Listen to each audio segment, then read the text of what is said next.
Welcome to the Gay Buddhist Forum, where teachers from all schools of Buddhism offer their perspectives on the Dharma and its application in modern times, especially for LGBTQI audiences.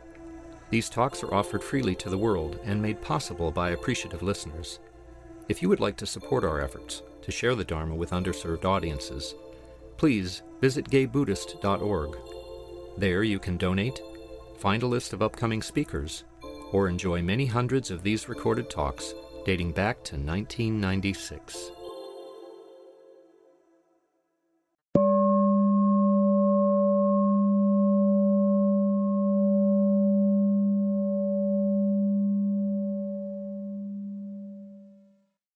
Well, welcome to everyone online.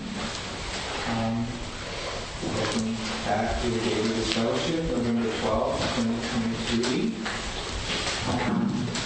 So to Andreas, Bob, Daniel, John, Marcello, Michael Altschuler, Richard O'Brien, Richard Esselini, Elaine, Simon, and Steve.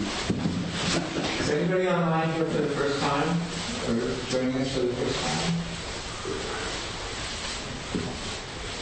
And our custom is to go around and to say our names here at Bartlett Street. My name is Cass. My name is Henry. Marcus. I'm Grant. Jeremy. Jim. Jerry. My name is Stephen. My name is Mark. Jamie. Matthew. Kevin. Brian. George. I'm Brad. Leor. Jack. Terry. Bob. Tony. Krisha. And I'm Laura. Hi, Laura. And welcome, everyone.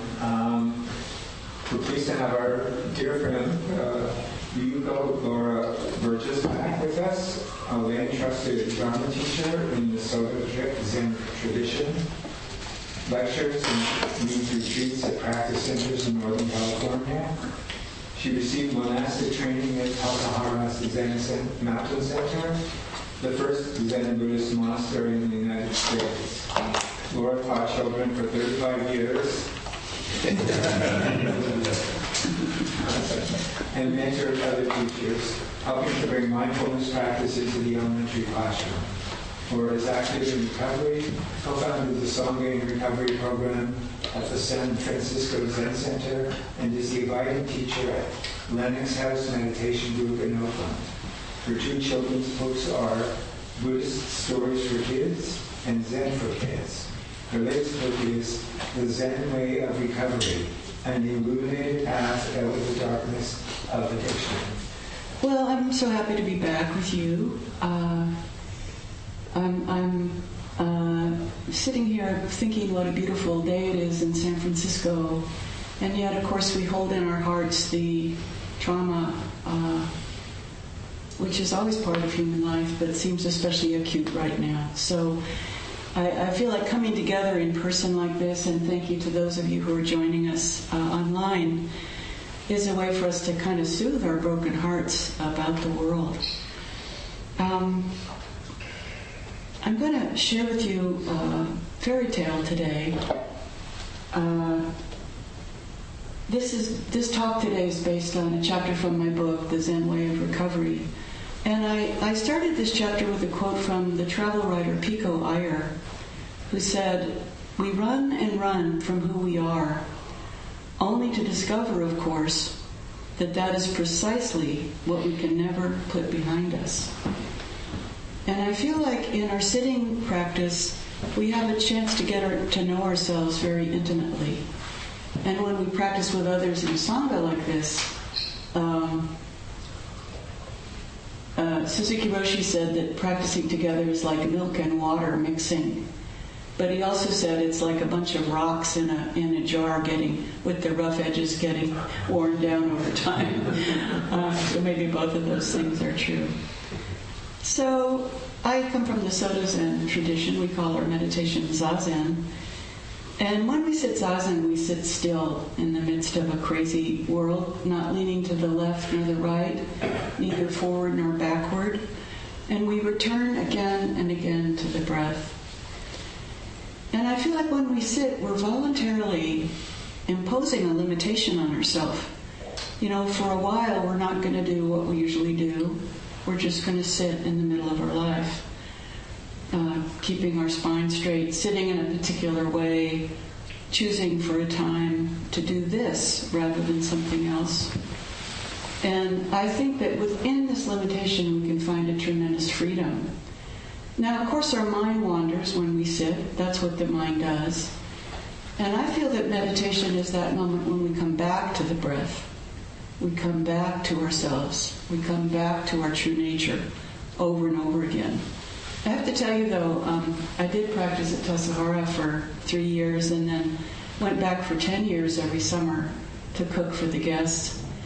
And during that 3 years, those were practice periods where we were closed to the public. And we would have many, many 7-day sittings where we would sit from 4:30 in the morning till 10 o'clock at night, you know, with breaks in between. And I have to tell you that during one of those 7-day sessions, I did write a musical comedy. And it was a satire based on Zen practice, which I call, you know, I said we sit Zazen, I called it The Wizard of Zaz. Now, of course, because I wrote it, I got to play Dorothy. So I wasn't coming back to my breath too much during that time. The last time I was here, I spoke about my own recovery from alcoholism. And for me, alcohol is a kind of metaphor for something we all struggle with, which is our very human craving for things to be different than the way that they are. And the Buddha taught that our self-created suffering is caused by craving or desire. And the word for that in Sanskrit is tanha, which is translated as thirst. So for those of us who are in recovery from substances, that's a very literal kind of thing for us. But when I talk about alcohol, it's kind of a metaphor. And by the way, I think we're all in recovery from something, some dark thing that rolled into our life. Whether or not we're literally in recovery, we need to confront our self-defeating and self-destructive habits of mind or body. Practice offers something precious to all of us, which is the freedom of restraint, the freedom to pause before we act or speak. And we can ask ourselves, is this going to be a benefit to myself and others, or will this be a destructive word or action? So as I speak today, please let the word addiction be a metaphor for the suffering caused by this very human craving. None of us are immune to that craving. For me, when I finally made the decision not to drink or use drugs, my true freedom as a human being began. I learned to pause and reflect, and before mindlessly repeating the patterns of habitual self-destructive behavior that I'd engaged in since I'd been a teenager. Why did I do that? Because I did not want to be in this mind and body. And I wanted to escape myself. But as Pico Iyer points out, that's quite impossible. So in practice, we got to practice and recovery to this pause, this turn again and again, no matter what we are confronted with. And this is what I call the alchemy of recovery. Buddhist practice is also kind of a alchemy, our practice of sitting quietly alone or with other people, coming back to the breath, and watching what arises within us. Sometimes those things are troubling or things we've tried to push aside. But by opening our heart to those dark places in ourselves, I think we're more able to extend ourselves to other people. As a practicing alcoholic, I was in the thrall of my instincts, like a character in a fairy tale that is under some kind of curse or magic spell. And I never really experienced freedom from this curse or spell until I got sober, until I entered the rooms of recovery and began to work with others towards my recovery. This is the gem or the heart of recovery, is we get clean and sober ourselves from whatever our addiction, and then we extend a helping hand to others. And that redeems all the crazy things that we did, you know. Before I came into recovery, I would have periods of restraint that would last a week or a month, or at one point, 5 years. But that next drink was always waiting for me. Stories from our Western tradition can be a kind of window into what Buddha calls the three poisons: greed, hatred, and delusion. And in Rumplestiltskin, the classic Grimm's fairy tale, a miller is chatting with the king, and he wants to impress him, so he mentions that his daughter is able to spin straw into gold. The very next day, the king installs this daughter in a dark room with a pile of straw and a spinning wheel, and he says, "Now spin, or tomorrow you will die."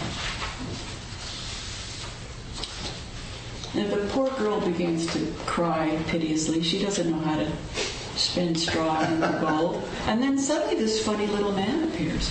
"Good evening, miller's daughter," he says, tipping his hat. "How did you get in here?" says the miller's daughter. "The door is locked." "No matter," said the little man. "Listen to me. If you give me your necklace, I will spin this pile of straw into gold." Without a thought, she placed the trinket in his hand, and he sat down at the spinning wheel, and whir, whir, whir, the pile of straw was transformed into a pile of gold, a glimmering gold. So this went on for a few nights, the little man appearing, the miller's daughter offering him her bracelet, her ring, in exchange for his magic. Finally, she rashly agrees to give the little man her firstborn child if he will spin this last pile of straw into gold. For who knows if she really will be queen, and if she is queen, who knows if she'll ever have a child. A year later, at dusk, the queen is playing with her beautiful daughter when the little man appears to exact his reward.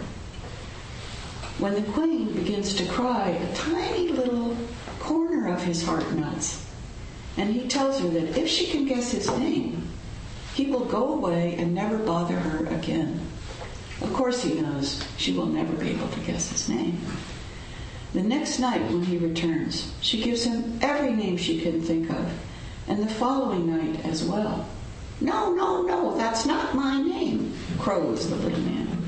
So the queen sends a servant out to look far and wide to collect the strangest names he can find. When the servant returns, he tells the miller's daughter that the night before, as he made his way through a mountain pass, he saw a very peculiar sight. He saw a funny little man dancing around a fire and singing, "Today my flour I make, tomorrow my bread I bake, tomorrow, tomorrow, tomorrow, the queen's little baby I take. For lucky I am, as lucky as I came, for Rumplestiltskin is my name." When the little man appears that evening, the queen is waiting for him, sitting in the garden with her little daughter on her lap. "Well, miller's daughter, this is your last chance. Can you guess my name?" The queen smiled. "Is it Balthazar?" "No." "Is it Thibault?" "No." Could it be, let me see, is it Rumpelstiltskin? At that, the little man burst into a furious rage. Sputtering and howling, he stomps his feet so hard that a hole in the earth opens up beneath him and swallows him into the darkness, never to be seen again. So let's look at this story from both a practice point of view and recovery point of view, whatever we're recovering from. In this story, the miller makes an offhand comment to the king, craving. He's craving the king's approval and trying to impress him. The daughter must then take up the burden of her father's unlived life. He's trying to get something through her that he never found himself. Having been given a life-threatening challenge to do the impossible, to spin straw into gold, this is what the father leads her to have to do. We won't even get into the fact that then she'll have to marry somebody who threatens her with death. We never even learn her real name. First she's the miller's daughter, and then she's the queen. And it is her father's offhand comment that condemns her to a small, dark room. We might say that the miller projects his unexpressed creativity, his own craving for fame and fortune onto this unwitting daughter. Like many parents, he unconsciously tries to live his life through his child. Many of us who grew up in abusive or alcoholic homes, homes with mental illness or homophobia or racism, we swore we would never repeat the patterns we grew up with that were taught to us by the adults in our lives. But sometimes the very pain of growing up around addiction, violence, or mental illness led us towards self-medication. And it might have been our genetic destiny, we know now, to turn towards addiction. And it can be really mystifying to find that despite our best intentions, we're repeating the ancient twisted karma of our family history. That's a line from our full moon ceremony in Buddhism, where we come together and kind of make amends for our unskillful behavior. Our ancient twisted karma. We can't even know what kind of influences have caused us to do the things that we do. So the little man does this miraculous thing. He spins straw into gold. And at first, our addiction seems to give us what we don't have: euphoria, self-confidence, expansiveness, courage. I felt all those things the very first time I took a drink. We bargain with addiction or with our unskillful behavior, giving away little parts of ourselves in exchange for the big yes of addiction. But in the end, one by one, addiction takes away from us what it first seemed to provide us with. The miller's daughter offers the little man a necklace, a ring. But as time goes by, she forgets her enormous debt to him, the debt that must be paid. Finally, he returns to her and demands of her what she promised, the most precious thing she has, this beautiful child. And from a psychological point of view, or the point of view of addiction, you might say that we're finally asked to give over the most precious things we have: our hope, our life force, our future. In the story, these things are symbolized by the newborn baby. And sadly, many who struggle with addiction actually have to sacrifice their child because they're unable to take care of that child. Those of us who are in recovery may have seen addiction as freedom and sobriety as a limitation, but each of us finally came to a fork in the road and had to choose between the limitation of addiction and the freedom of recovery. And what does the miller's daughter have to do? She's presented with a rare opportunity, the opportunity to name this demon that wants to take everything from her. And it's by naming this greedy little demon that she's finally free of him. And he's so angry that he stomps a hole in the earth and disappears. When I was a little girl, this is a story I love to have told to me over and over again. And I got goosebumps when I think, could you really get so angry that you would stomp a hole in the ground and disappear? That's the thing that got my attention. And I think our addiction and our unskillful and self-defeating habits, whatever they are, begin to lose their power over us when we finally turn towards them and give them a name. When we concede to our inmost self that what we thought was gold was really straw. And we understand now that this elixir, so magical in life, affirming at first, wants to take away from us the most precious thing we have, our life. St. Thomas quotes Jesus as saying, "If you bring forth that which is within you, that which you bring forth will save you. And if you don't bring forth that which is within you, what you don't bring forth will destroy you."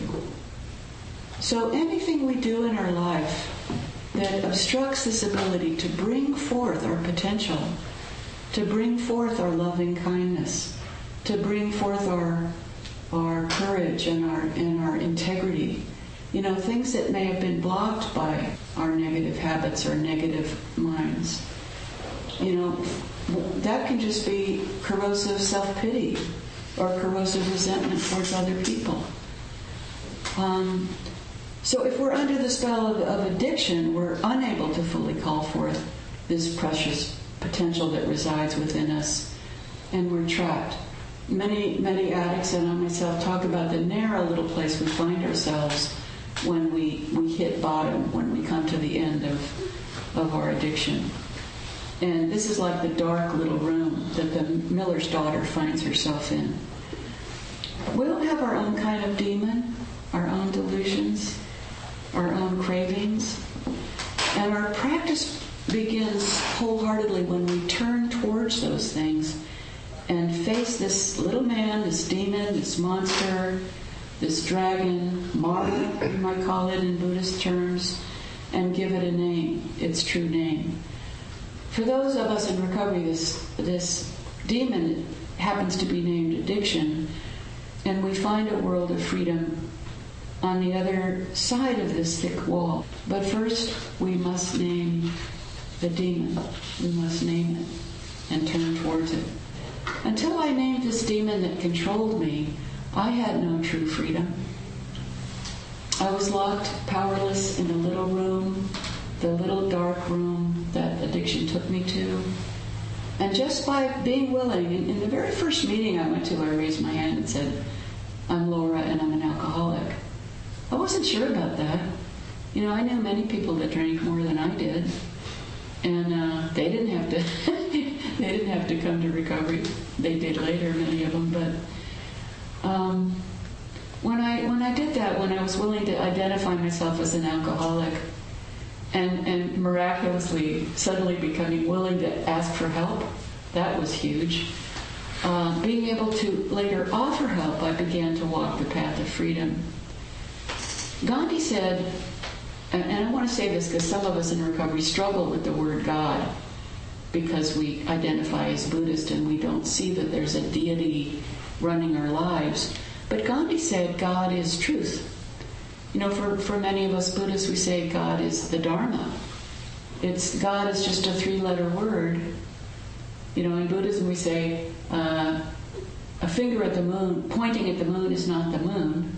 The word God is not God. It points to a mystery that's far beyond my ability to fully comprehend. Well, Gandhi said God is truth, and confronting our illusion and admitting the truth is essential. Recognizing our self-defeating and self-destructive habits of mind and body, giving things the correct name is essential. And I came to find out through this investigation that what I thought was righteous indignation was really self-centered fear, and that what I thought was freedom was selfishness. That when I harmed others, I also harmed myself.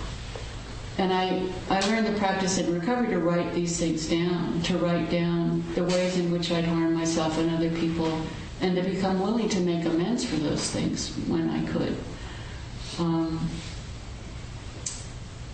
And this helped me step out of the chaos of addiction with something precious to offer the world, a pinpoint of peace, of awakening that came to me as I did this inner work. Addiction is contagious in the sense that it seems to run in families. It's on both sides of my family, going all the way back to Ireland. And if we're in the thrall of addiction, we tend to gravitate towards the comfort of being with other addicts. Now, there's a saying in our literature that says we had to find that we could not drink like other people. I did drink like other people, but they were alcoholics. So I had to come to terms with this. But recovery is also contagious, and it's passed. We say Buddhism is passed from warm hand to warm hand. Recovery's passed from warm hand to warm hand. We encourage one another, we influence others in a positive way, often without even being aware of it, and we walk this path of recovery, and we walk this path of practice together. We shine a light on one small corner of the world to reach out and help another suffering person. And we taste the sweetness of our freedom and the universe that is open to us despite certain limitations. For those of us who've been lucky enough to find the path of Buddhist practice, we find the gift of Sangha, of fellowship, which is right in the name of your group. The gift of being with other people who want what we want and who will walk the illuminated path of practice along with us. This is where we find companionship, humor, encouragement, and strength. Hokusai, a wonderful Buddhist teacher, said, hundreds of years ago, said, having had the good fortune not only to have been born into this world as a human being, but also to have encountered the teaching of the great Shakyamuni Buddha, how can we help but be overjoyed? So these practices we take up in Buddhism of being honest with ourselves, being honest with others, paying attention to how we are in the world, trying not to harm others or ourselves, this is spinning straw into gold. So thank you so much for your kind attention. And we can have discussion now, and I'd love to hear whatever came to your mind as I blathered on.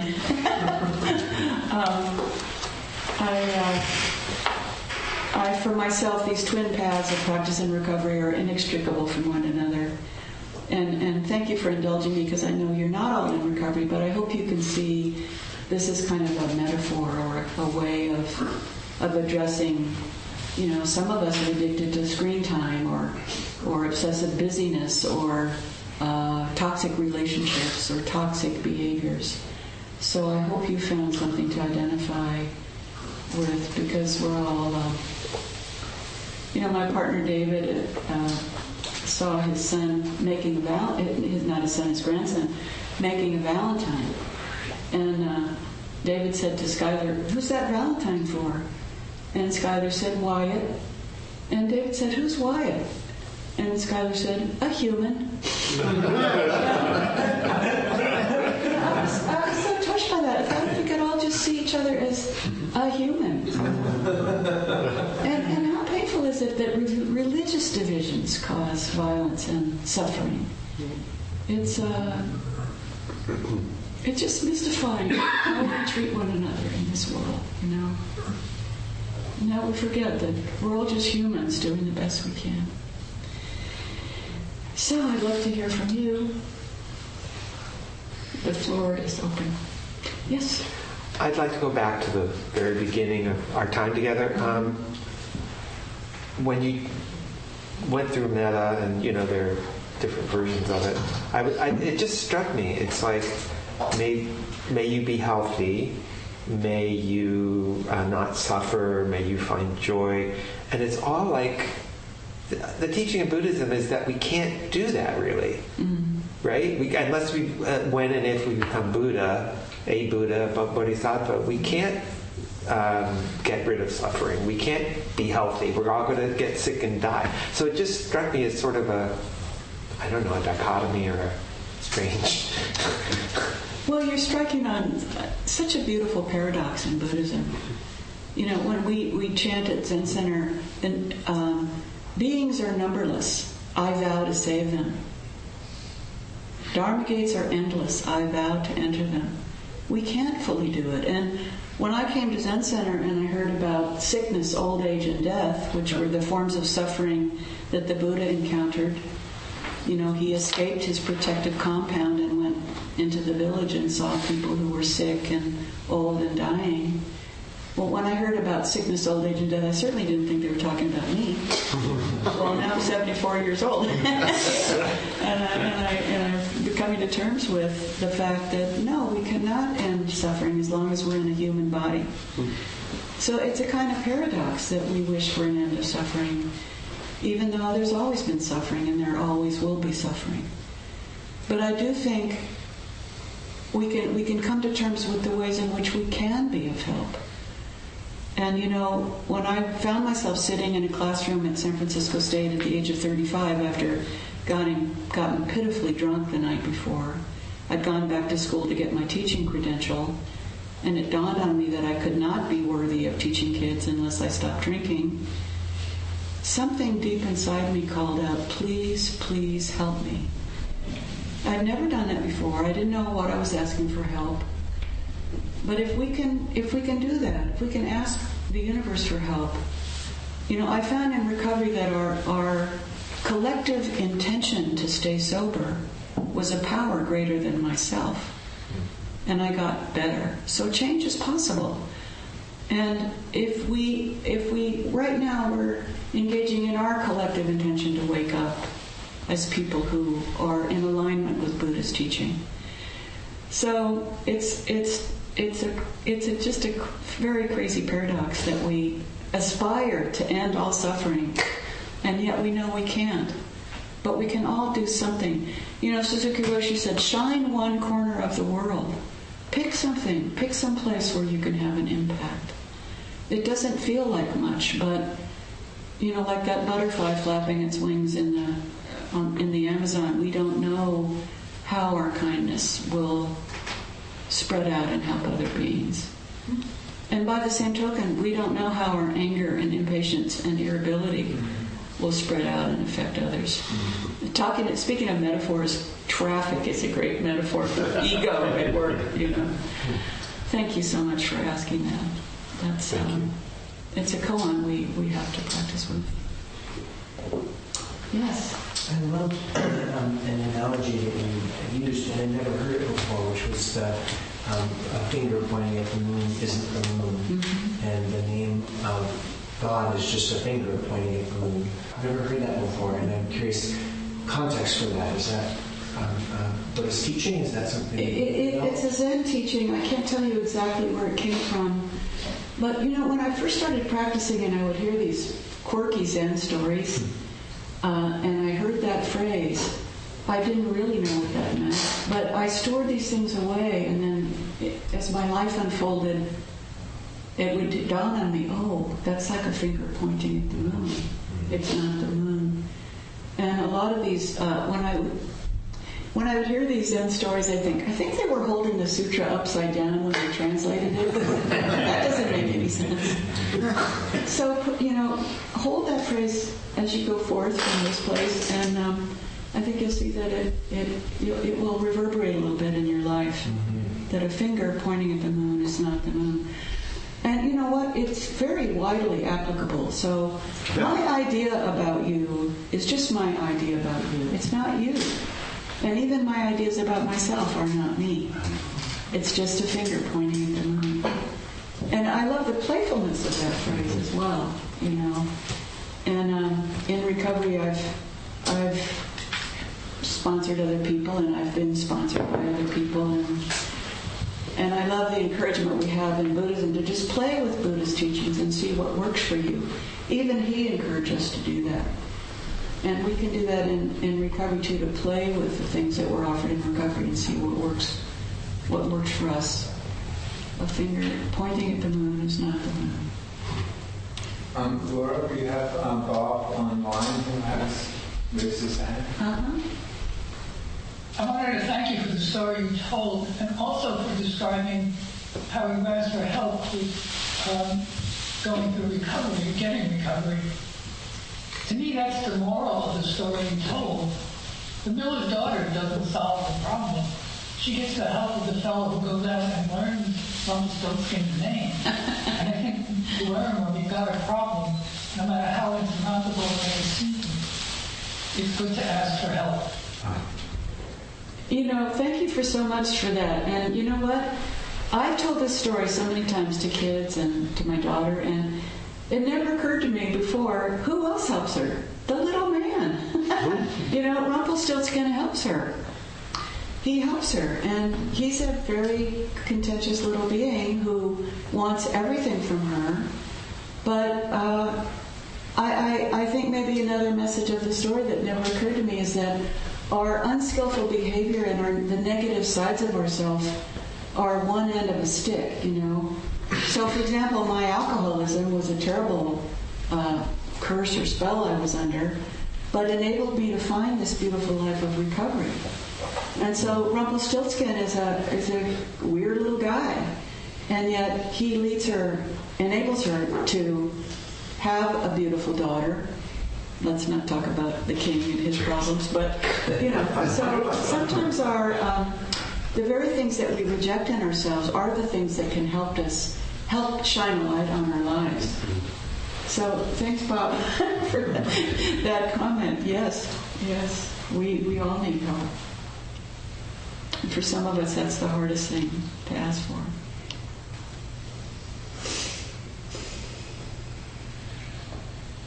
Laura, I have a question about, did you come to Buddhism after recovery, or because, Buddhists can't be addicts? Well, that is a really great question. I hit what we call an alcoholic bottom when I lived in Juneau, Alaska, when I had been having a lot of fun around using, because it gave me a lot of energy and creativity, I thought, and the ability to talk to people. But it started to turn on me when I started having blackouts. And I came to out of a blackout, some of you have heard this, crawling through the snow. Well, that got my attention. And I felt I was actually suicidal at the time, because I felt in such a dark place. But I had this little glimmer of hope. Maybe there's another way to live. So I came back to San Francisco, and that's when I came to Zen Center. And I stopped drinking just like that. I started practicing Zen, and I loved the clarity of practice. I loved sitting Zazen. I was kind of addicted to it, to tell you the truth, because of the endorphins you get when you sit for long periods of time. But I made this mistake of thinking I can put on a black robe and be somebody else. And you know, another thought I had in that classroom at San Francisco State was, I've been practicing, because what happened was, I stopped drinking, but then when I came back from Tassajara, and I was living in a monastery where alcohol was pretty hard to get, alcohol started creeping back into my life. But at that point, for the next 5 years, it was intermittent drinking and secret drinking, because it wasn't okay for me to drink the way I like to drink. I just had to do it because I'm an alcoholic. And so I needed to come into the rooms of recovery. And by the way, when I walked into my first meeting, there was somebody from Zen Center there, and we looked at each other and burst out laughing. Now, you said Buddhists can't be addicts. Another thought that came to me in that room at San Francisco State was, I could think of many Buddhist teachers who'd harmed or destroyed their communities because they could not confront their addiction. You probably know some of their names. They could sit still for 7 days like I could, and they could deliver beautiful dharma talks, and yet they could not stop drinking, using drugs, or having sex with their students. And that's been a terrible shadow side of Buddhism in our country. So maybe some people have been able to get sober just using Buddhism. For me, I didn't want to try to, I found it was much better for me to take what was offered in recovery and mix it in with my Buddhist practice. And together, that gave me a tremendous safety net against this disease, which is a disease that wants to kill me and almost did. And I've lost friends along the way. I've even had friends, I've lost friends to suicide who could not stop drinking because they couldn't get out of that dark, dark hole. So thank you for that. Yeah. How are we doing on time? We have time for... I was going to say something. I had my hand there, but this is John. It's that voice. Hi, John. Can you hear me? Yes. Yes. Anyway, I just thank you, Laura, for very heartfelt talk that really moved me. And I was just thinking about the power of not knowing the name and how that's a process it's not just knowing, in the fairy tale, of course, it happens once and Rumplestiltskin disappears. But my experience in my life is that there's an ongoing process of forgetting and remembering the name. And that's kind of why I have to stay active in my recovery and also come to the Sangha and hear teachers remind me of my true self and my true intention.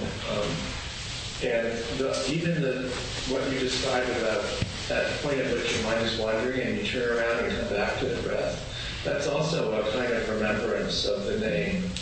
And so I just feel like I have to, in order for me to stay on this middle path, I need others to remind me and of the direction and the purpose. So thank you. Well, thank you so much, John. That's so true. When I studied Spanish in Mexico, I made a wonderful friend, Chai, who was so much fun, and we would meet. He was my intercambio, so we'd meet and we'd speak English and then we'd speak Spanish. And he taught me this wonderful proverb that I've shared many times, maybe even here. I used to be able to say it in Spanish, but he said, each person has 4 parts. The part that everybody knows, the part that everybody but that person knows, the part that only that person knows, and the part that nobody knows. And so thank you to John for this reminder that we don't just get it, we don't just grasp it and hang on to it. And even enlightenment is not something we grasp. We have moments of awakening, and then we fall asleep again, and then we wake up again. And so this process of knowing who we really are, in recovery I had to find out that I didn't need to become a better person. I needed just to be who I actually was, the being that drugs and alcohol prevented me from knowing, So what intrigues me about those 4 parts of the person, of course, is the part that everybody but that person knows. And of course, when I heard that, I thought, oh yeah, everybody sees all my faults, the faults I can't even see myself. But guess what? Other people also see wonderful things about us that we aren't aware of. And sometimes somebody will say to me, I'll never forget when you said, and I braced myself. Oh no, what did I say? What did I say? And they say, you said this thing that opened a door for me. And I didn't even remember saying it, So this is the beauty of Sangha, that in being with other people, it can help, what I said about Thomas, St. Thomas. Being with others can call forth that which is within us that we haven't been able to call forth. I mean, that's certainly happened to me working with children. I got sober at San Francisco State because there were meetings on campus. There were also pitchers of beer available in the student center, which had not been there when I was 18. And I am so very happy that I was able to teach kids without ever having alcohol in my breath. And many teachers have told me they had a bottle of Dewar's in their, in their desk at school. So that I'm so grateful that I was able to be with children and learn from children, because those of you who are teachers probably feel the same way, that your children you teach are your teachers, I'll never forget, in class one time I used that old cliche, great minds think alike.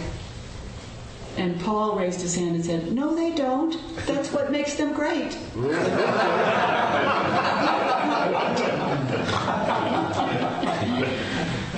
And that young boy grew up to invent something that's, he's in the Fortune 500 now because of this invention of his, which is a way, I don't quite know how it works, but a way of trapping CO2 with big trucks. So, great minds. Yes. Hi, I'm Terry. Thank you, Laura, so much. I'm so glad I came here today to spend time with everyone here and hear your talk. And Well, it's really, I loved how you talked about during your 7-day meditation writing a musical. And especially just after, I don't know how long our sitting was, 15 or 20 minutes, and I would completely failed at meditating. I felt like, and my mind was wandering. And it reminded me, when you said that, of something my sponsor often says, is that we're not responsible for our first thought. But we are responsible for our second thought, or the action that we take. Yeah. And I thought that is an interesting reflection also just of sitting and meditating, and which is something I'd love to be able to do better, I suppose.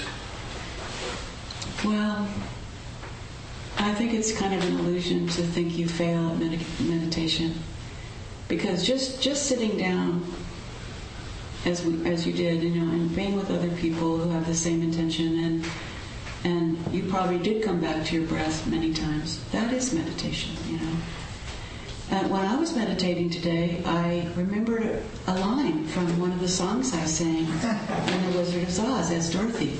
I'll share it with you now. Because it's a story of a girl growing up in Salina, Kansas, who comes out to California to practice Buddhism. Somewhere in California, near LA, that's where I'll get enlightened. That's where I'll make good pay.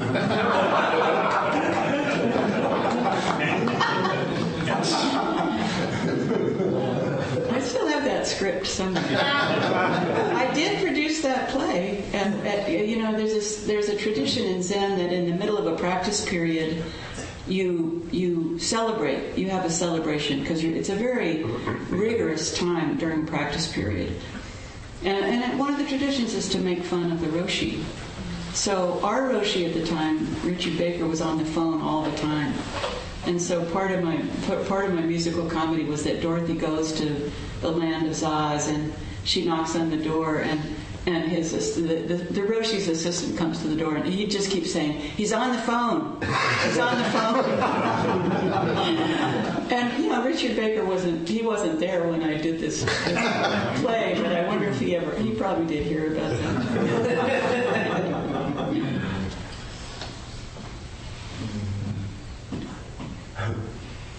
I had a student who he was the youngest student in our school to come out as gay when he was in 4th grade. When he was in 3rd grade, he was very dramatic, very volatile, And I took him aside, and I probably told this story here before, but I took him aside and I said, you're so emotional and so dramatic. You might really love theater. I said, I grew up doing community theater, and I was in a lot of plays in high school. I majored in drama when I went to college, and I always wanted to be an actor when I grew up. And he looked at me and said, "So Laura, what made you abandon your dreams?"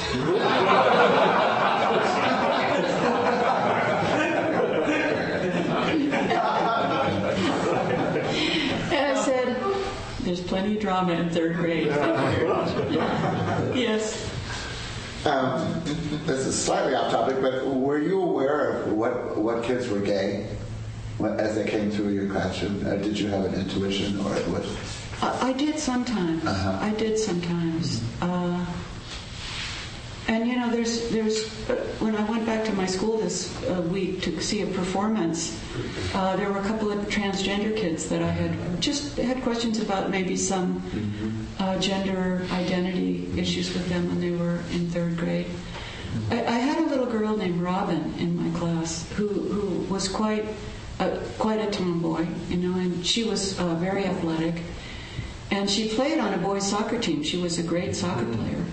And they were going to go into the playoffs. And her coach said to her, Robin, we're not allowed to have any girls on the team for the playoffs. And she said, "What?" He says, "What do you say? Do you want to play anyway?" Because he thought they wouldn't notice that she was a girl.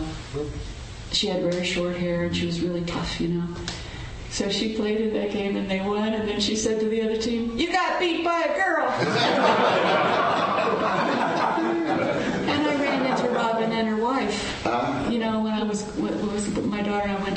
ministry, and there was Robin and her beautiful wife. So I really felt when I was teaching kids that I wanted to touch that tender heart of who they were. And many times they felt different than other kids. I felt different than other kids growing up. And so I wanted to meet those children heart to heart. And I wouldn't be surprised if that boy who asked me why I abandoned my dreams isn't in musical theater right now. I think maybe that's all the time we have. So I just want to say I really love coming here. I always feel so warmly welcomed by you, and you call forth something within me, so I really appreciate that. Thank you. Do you have a host today? Yes. So please stay and enjoy the company of the Sangha. There are refreshments and have a cup of hot tea if you would like. If you use a cup, just put it in the sink and I will wash them, put it in the dishwasher. I'll be going around with the dana bowl to accept contributions to cover our expenses. Your generosity is appreciated. Donations in the range of $10 to $20 help the Sangha meet its expenses. And these include the honorarium for our Dharma teachers, rent on this beautiful center, and quarterly newsletter mailed mostly to people in prison. There's a newcomer sign-up sheet in the credenza if you wish to be included and receive our Sangha membership directly. Please sign up and include your contact information for if you wish to share with that group. Some members go out to lunch after the meeting. Everyone is welcome to join them. Group meets at the front door around 12:30. Any other announcements? Next week, our speaker is Larry Robinson, a longtime environmental and social justice activist. He's a retired eco-psychologist and former mayor of Sebastopol. He serves on the board of directors of the Center for Climate Protection and the board of trustees of Meridian University. His large and foolish project, in the words of Rumi, is to restore the soul of the world through reawakening the oral tradition of poetry. Can I just also say before we end that I'd like to shamelessly plug my books? Yes. And there's some postcards out there with the two kids' books and my book, The Zen Way of Recovery. And you can, through the magic of modern technology, you can order those books right off the back. There's one of those little, what do you call it? Barcode or whatever. I can't do that myself. But The book is really good. Oh, thank you. Thank you. We're way into shameless here.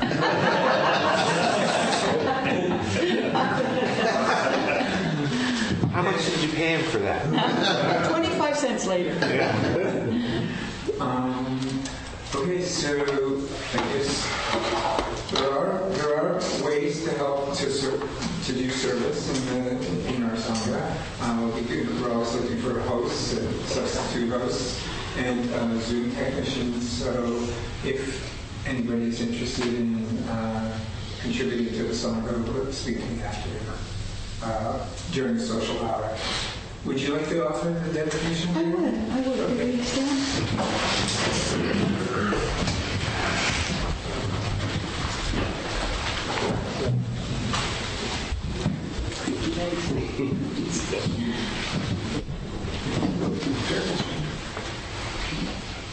Taking a deep breath for these suffering in the world. We offer our practice to all beings in the 10 directions, past, present, and future. May we be a little light in the darkness, agent of peace in a troubled world. May all beings be happy. May they be joyous and live in safety. May we be happy. May we be joyous and live in safety.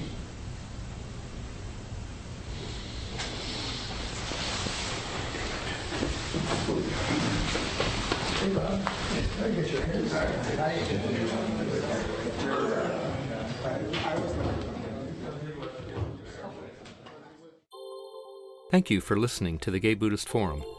If you would like to hear several new talks per month and be notified of upcoming speakers so you can participate live, please subscribe to this podcast, like us on Facebook, and join our mailing list by visiting gaybuddhist.org.